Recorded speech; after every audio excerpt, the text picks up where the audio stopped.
Hello Taurus, Sun, Moon, Rising at Venus signs. Kamusta kayo? Sana po nasa mabuti kayong kalagayan. Welcome back po sa Star Tarot.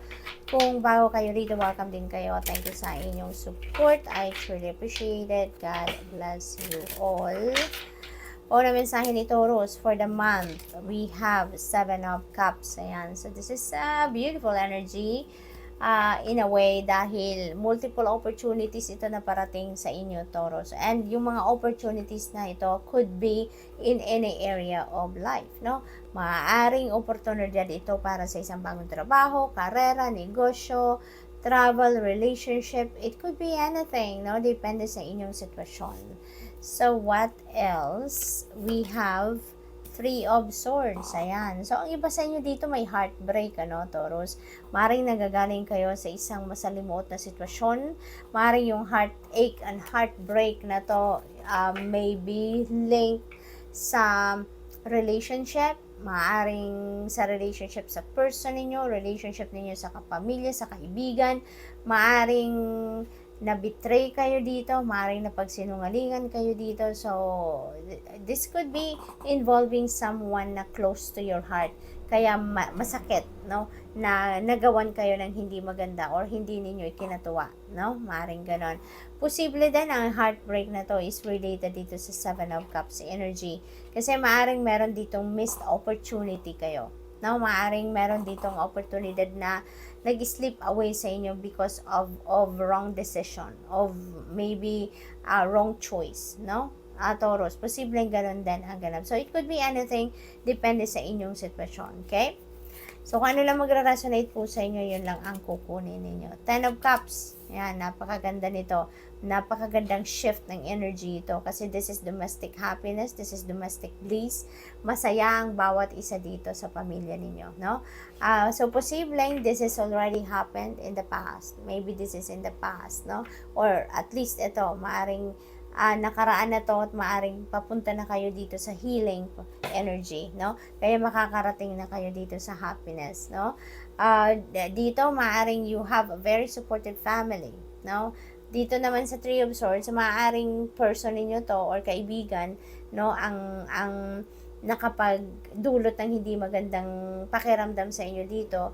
And with the help of the family, of your loving family, no, so maaaring makapag-heal kayo dito ng mabilis, mas makakapag-move on kayo dito ng mabilis dahil yung mga nagmamahal sa'yo ay nandiyan dyan nakasuporta sa inyo, no, Taurus.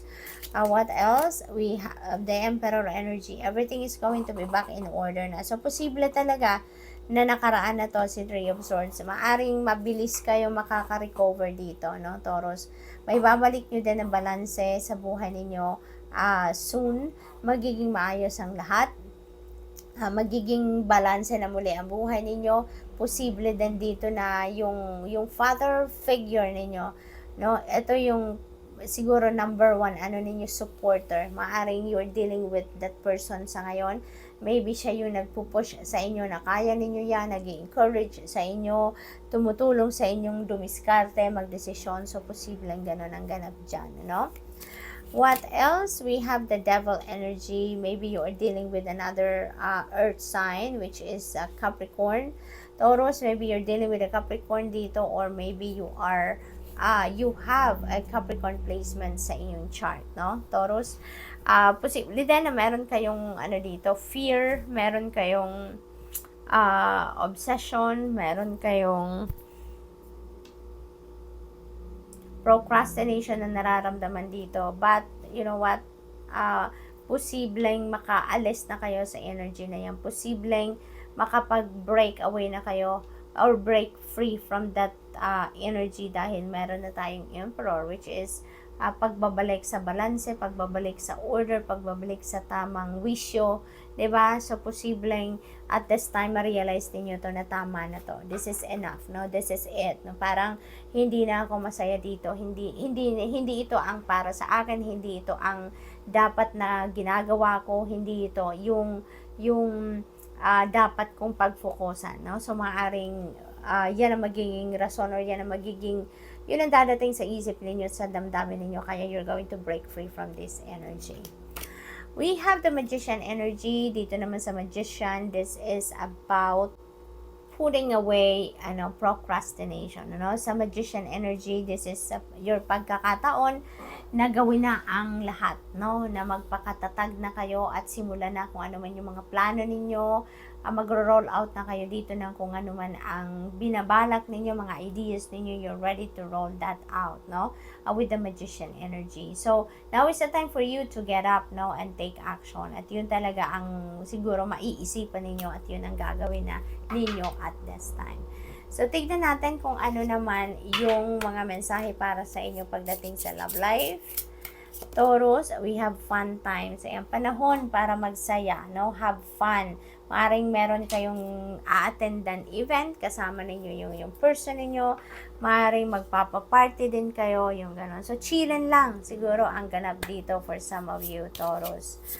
We have blonde female, maybe mamimit ninyo. If you are single, Taurus, maaring mamit ninyo ito sa blonde female sa kung saan man kayo makikipag-party or kung saan man yung gathering na yan, maaring si blonde female ang maging prospect or maging potential ninyo na maging jowa or potential na maliligawan ninyo, yung gano'n, what else? We have past life, and so, parang ano kayo dito, no? Parang meron ditong merong sitwasyon dito na parang ma-experience niyo na parang nangyari na to sa akin dati.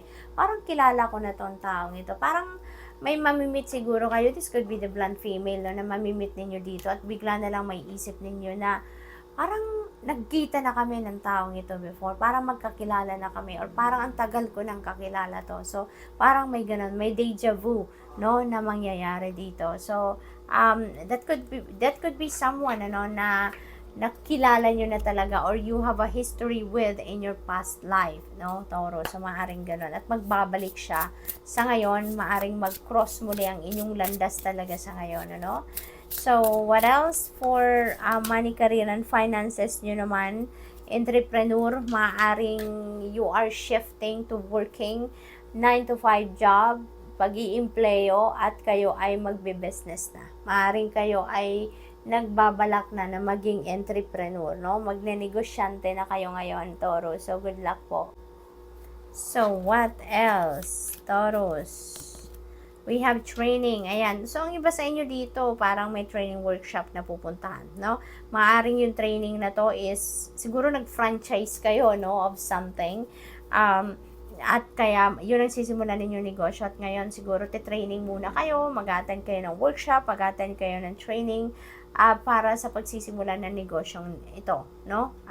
Taurus. So, good luck po. What else? We have competition. Ayan. So, may competition agad kayo dito, no? So, maybe matcha-challenge talaga kayo dito siguro sa negosyong ito na gagawin ninyo. So, maaring marami. Siguro yung franchise or yung klaseng negosyo na sisimulan ninyo dito, maaring sa mataas yung competition level dito sa area na yan, or sa klase ng negosyo na yan. Maaari din na marami kayong kakompetensya sa lugar mismo kung saan kayo magtatayo ng negosyo. Posibleng ganun din ang ganap. So, good luck po. And that's all I have for you for today. Thank you for watching. Love and light. Namaste.